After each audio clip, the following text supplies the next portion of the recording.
we are eating, or should I say, we ate.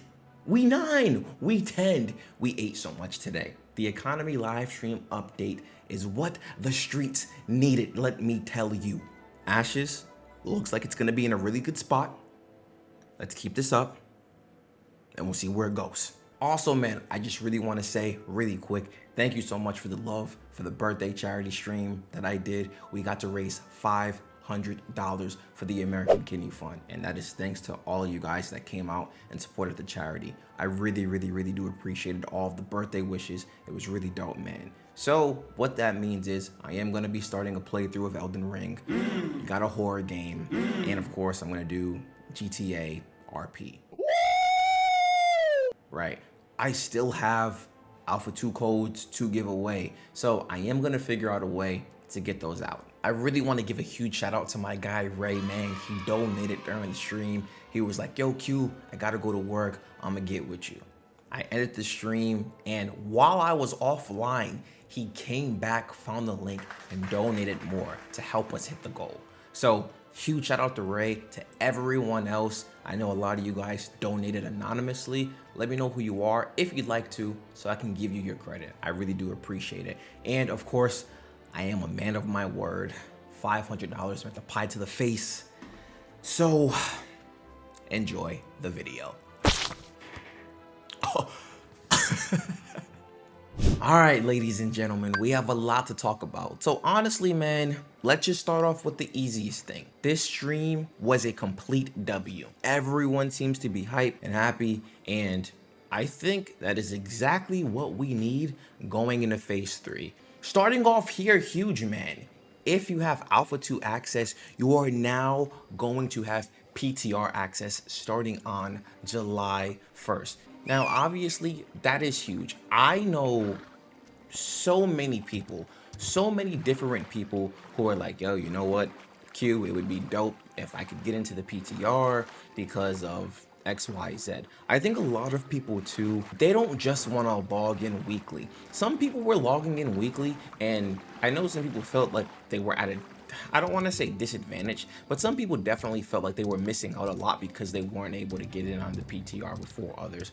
I don't think it's that big of a deal, but I think in a testing environment, people were like, yo, I definitely want to be able to contribute my time, my half, or whatever it may. I think people want to be able to get on in there and just test some things out. And I think that is a very fair take. I think this is part of the testing process, just like playing is. We also have an event planned. So, well, Intrepid has an event planned for the last week of July. So that last week of testing is going to be extended, which is pretty dope. Now, I think that this is a no-brainer. If you are running some type of huge video game, you look at games like Fortnite, you look at games like, does Minecraft do this? I don't know. But having community events within said game is lit. And I think it really brings the community together. So the fact that they are doing this for the last week of July, we don't know what it is, but I think that's dope. Right? And now maybe it could be, hey, show up to the event and you'll get a specific title tied to your account that you can use when the game launches, saying that you were here when this happened. Little things like that, I really do think go a long way for a lot of people. At least it does for me, right? I know some people just like to be like, I was here when this happened. You know what I'm saying? People like to feel like they're part of something. So the fact that we're getting an event, gas, I'm hyped to see what it is, and hopefully we get to turn up with the folks at Intrepid. You guys know that we're getting the Anvils soon in phase 3 as well. So now we're also getting backgrounds. So when you look at games, I've made this example before, like WoW with the character ratios, right? So I was a gnome, right? And I was a mage. Gnomes get more intellect, whatever. Ashes doesn't have that. We're gonna have backgrounds. Now, I don't know if we're necessarily getting that right now, but choosing a background is how you choose where you want to start. Anvils or line hold, right? I think that's pretty dope. I think that's going to be a really cool system as well once it really gets fleshed out. Again, I don't think we're getting all like the stats and stuff just yet, but I think they had to kind of semi bring it online so you could have Anvils or line hold. Also, what we saw, the work in progress photos for the Anvils look phenomenal. It really does. I'm telling you, man, I think what happened with this stream It really, and I've said this before, with certain streams, it just is a huge morale booster. People are like, oh, we're getting new content, we got a new starting zone, we're getting the Nakua. We knew that was coming, but it's still so dope just to see it happen, just to see it all come to fruition. You know what I'm saying? So Anvils is looking lit, man. Honestly, it is looking really good. Another thing that was talked about was the patrolling and the pathing. Okay, so I think that when we get streams like this, or when we get updates to the game, sometimes I feel like these small little updates kind of go unnoticed. And I think it's fair, because if it's like, we have a spaceship, but we got you a punch buggy, people are going to focus on the spaceship. Patrolling and pathing. Now, this was described as monsters going up to water to drink, or a bear going up to a tree to scratch its back. I think that this is really going to help the immersion of the game 1000%. I think this is exactly what's needed for a game like Ashes of Creation. Now, obviously, don't get me wrong. I don't think we're going to be running around in the wild and being like, yo, look at this bear scratching his back. This bear just took a huge dump. That is exactly what I want to see in my MMO. Bro, what are you talking about, man? I don't think it's going to be that deep, to be honest with you. So another thing, and this is probably one of the bigger changes, to be honest with you. So we knew that we were getting recipes reworked, and now they're going to take less materials, going from 2 to 1. Huge, right? Makes it a bit more, I don't want to say accessible, right? But when it was already tough to do, I think it makes it a bit easier. I think it's more so like a quality of life thing. And I don't think that is a terrible thing. I think if something is at a level 1000 of being hard and they bring it down to level 100 of being hard, I think said thing is still hard. It's just less complicated, right? So as long as there's still a challenge involved in that, I think it's okay. And that's the thing when it comes to balance in games. You literally have to find the right balance, and that's through probably months, sometimes years of testing. You look at games that are still getting updated, still trying to find a balance. They balance something, they fix something, and then something else breaks. Okay, tell you what, I'm gonna stop. We're gonna look at this beautiful scenery right here. I'm gonna explain this next point, because I think this is probably one of the bigger takeaways that I got from the stream, and I think it's easy to get confused. So gear is getting reworked. As of right now, we have Novice, Apprentice, Journeyman. It's getting reworded to Initiate, Adept, and Radiant.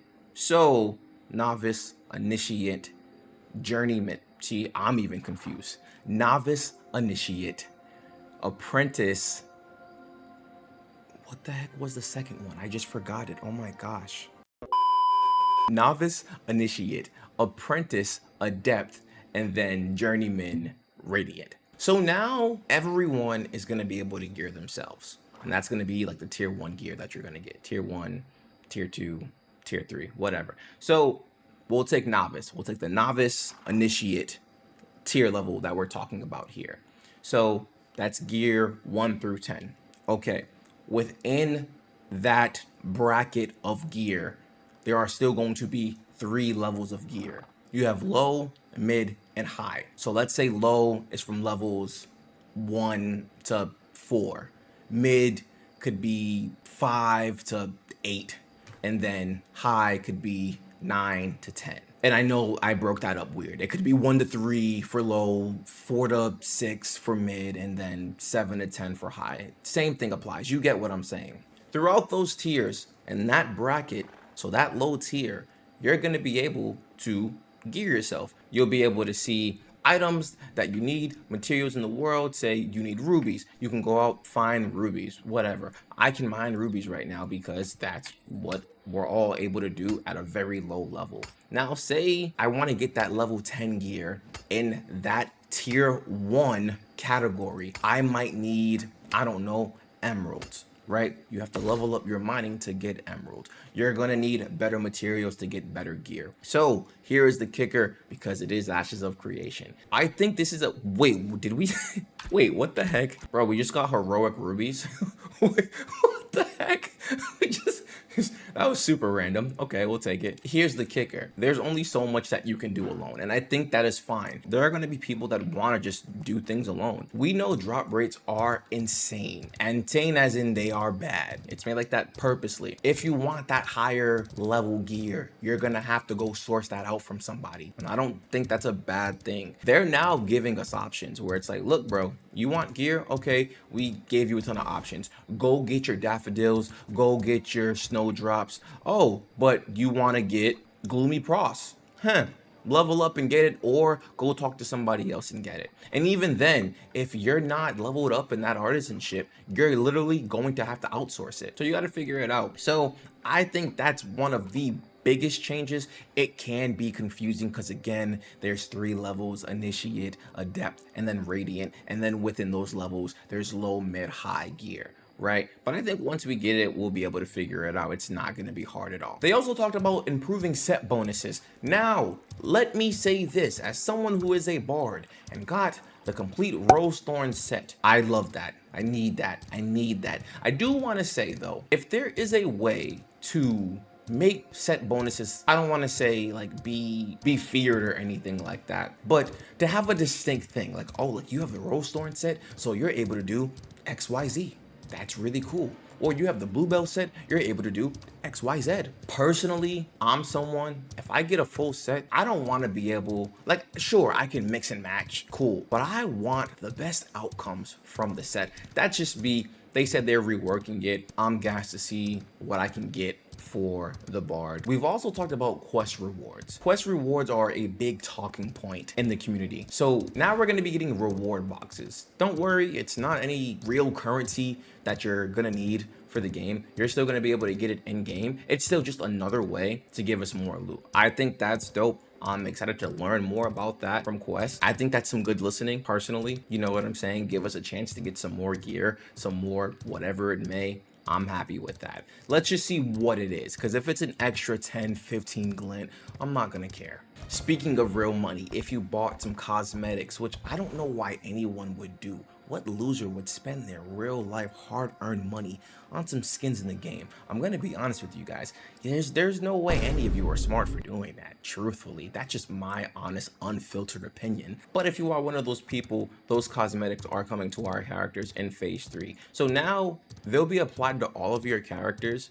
In the future, they are only going to be applied to one character though. And you still have to unlock said item in the game before you can apply the skin, right? So if you bought a royal mount skin, you can't just put it on your horse and act like you're flying on Pegasus right now. But we're going to be seeing crates. To put it simple, it's almost like the caravan system. If you have a crate, I can physically see that you have a crate. It's going to be on your character. I can attack you, same rules apply. You drop it, I get your stuff, I'm taking it back to my node. You know what I'm saying? Work on a building, help the node out, etc, etc. I want to learn more about that. We're also getting mules soon. They had brought that up a while ago. I remember they had talked about that a long time ago, but that's still being worked on, which is lit. Good news, bad news. Towns are coming to nodes, but we're losing cities. So we used to have 6 node stages. One's getting cut. I don't think it's a huge deal. I know some people are like, yo, well, is it still gonna take the same amount of time? What's that gonna do? Personally, what I say to that is we haven't even seen the full stage process for nodes. So I think let's see how it feels. And it's just like, whoa, do we think we really need another? Yes or no? Speaking of nodes, dude, we're getting vassalship, and that is massive. We've been waiting for that. Vassalships is dope. I think now that's really gonna allow us to see what's going on. You're really gonna see a ton of people working together, trying to get things going on. I'm excited for that. I honestly think we'll probably even have like bigger guilds, right? Just try to control an entire coast or something like that. Or I shouldn't say coast, but an entire area, where it's like some people in this guild are at the metro, then these people are at the town, then all the way down. And they just got everything down packed. Bro, that's kind of scary. I'm not gonna lie to you. Also, the lawlessness zones are coming to a POI near you, meaning that from time to time, certain POIs are going to be lawless. They'll be active as being lawless. I think that's very interesting. I look at the new system with crates, then you look at the whole like lawless zones POIs, and how with that happening, you're going to be able to get better rewards, better things that are dropping in that area for that certain amount of time that it is lawless out. right? It seems like they're trying to up PvP. I don't know. Or maybe they're just trying to give us more things to do. And I think maybe both things can be true, to be honest with you. But it seems like they're going to be upping that engagement. We know the guild storage is coming. They spoke on that. And then on the PTR, we are also getting dynamic gridding the first week of July, which is going to be pretty lit. I think all in all, phenomenal stream. It was better than the Made Live development update. I'm not sure how they topped this, to be honest with you. I'm going to be honest, even if we saw the Summoner next month, I don't think the Summoner stream tops this. This is more so, hey, we're setting up for phase 3. This is what the game is becoming. And I think that's what people really care about and want to see at this time. This stream 1000% did what it needed to do. It's prepping us for phase 3. It's giving everyone hope. And I really hope it stays that way, genuinely. The whole hype thing is good. It's very nice. But I think people just want to continue to believe in the project, right? I know we have those ups and downs, but I think people just really want to know that, hey, it doesn't matter what happens. We're gonna still get a good project. And I think, again, that's what was shown today. What are your thoughts on the economy update? Let your boy know in the comment section below. If you want to stay up to date with me, feel free to follow me on Twitch and X. All right, I'll talk to you guys soon. Take care.